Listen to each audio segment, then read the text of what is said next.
L'Empire Ashanti, niché là où se trouve à présent le Ghana moderne, en Afrique de l'Ouest, s'éleva comme l'une des civilisations les plus éminentes et robustes de l'histoire régionale. Osei Tutu, l'homme attribué à la fondation de cet empire, naquit aux alentours de 1660 sous le nom d'Osei Kofi Tutu Opemsu, dans la région orientale de l'actuel Ghana. Son père, Owusu Panin, était un noble Akan de la contrée d'Adansé. L'histoire raconte que la mère d'Osei Tutu lutta longtemps contre la stérilité. Elle, son époux et son frère Obiri Yeboah se rendirent auprès d'un sanctuaire vénérable et puissant nommé Otutu, où la divinité associée était celle de la rivière Kakaawere, située dans le pays Akwapem. Leur quête était d'obtenir une bénédiction pour la conception d'un enfant.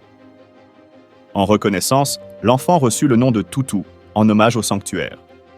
Conformément à la tradition de succession matrilinéaire des Akan, cela dictait qu'Osei Tutu devrait être désigné comme l'héritier du trône Kwaaman. Une fois parvenu à l'âge adulte, Kofi Osei Tutu accède au trône Ashanti dans les confins du territoire actuel du Ghana. Il hérite du règne de son oncle maternel, Obiri Yeboah. Doté d'une ambition déterminée, le roi se confronte à la fragmentation des Ashanti, divisés en de minuscules royaumes sous la domination de l'État de Denkira. À l'instar de nombreuses régions de l'Afrique subsaharienne à cette époque, les Ashanti prospèrent grâce à leurs richesses aurifères et entretiennent des échanges commerciaux avec Djenné, Tombouctou et les terres Haoussa. Guidé par son grand gardien des mystères divins, Okomfo Anyoke, Osei Tutu, scrute avec perspicacité la situation politique des États Ashanti et s'engage de manière avisée dans une politique d'unification. Le souverain élève le trône en or, connu sous le nom de Sika Dua Kofi, divinisé par le grand gardien des mystères divins, Okomfo Anyoke, en tant que symbole matériel de l'unité culturelle des Ashanti, porteur de l'esprit, de la puissance et de l'énergie du peuple.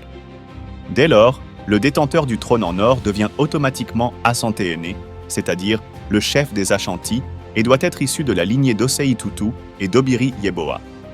Tel un pharaon, Osei Tutu se positionne en tant que guide spirituel, politique et militaire de son peuple. Sous la direction de l'Asantehene, chef des Ashanti, la ville de Kumasi est choisie comme capitale, marquant le début du festival annuel d'Odwara, un événement qui réunit tous les États et renforce l'esprit d'unité. Toujours accompagné d'Okomfo Anyoke, il rédige une constitution confédérant les États Ashanti sous l'autorité de l'Asantehene et du Kumasiene, chef de Kumasi. Après avoir minutieusement organisé une armée comprenant cavalerie, infanterie, éclaireurs et garde royale, il se lance dans une guerre contre Denkira, l'ennemi commun des petits États Ashanti, remportant une victoire décisive. C'est en 1701 que l'Empire Ashanti voit réellement le jour. En tant que grand bâtisseur, Osei Tutu insuffle un essor économique considérable, au point que les rues de Kumasi sont légendaires pour être pavées de lingots d'or.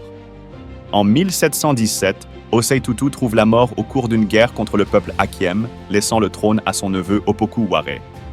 Malgré les luttes de clans, l'empire qu'il laisse derrière lui demeure puissant et stable.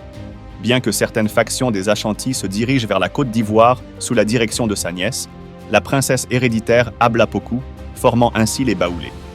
Seul l'acharnement des Anglais parviendra à démanteler l'empire à l'issue d'une résistance héroïque s'étendant sur 80 ans contre la traite négrière et la colonisation, dirigée avec bravoure par la reine-mère Iya Asantewa.